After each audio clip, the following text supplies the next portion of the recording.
संपूर्ण देशभरात महापरिनिर्वाण दिनानिमित्त अभिवादनाचा जनसागर उसळलेला असताना सोलापुरातील डॉक्टर बाबासाहेब आंबेडकर चौकातही भीम अनुयायांनी मोठी गर्दी केली होती.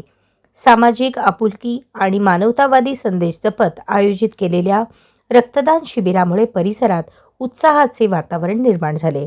या उपक्रमात बुद्ध राष्ट्र प्रतिष्ठानचे अजित गादेकर, संजय बनसोडे तसेच अनेक पदाधिकारी व कार्यकर्ते मोठ्या संख्येने उपस्थित होते.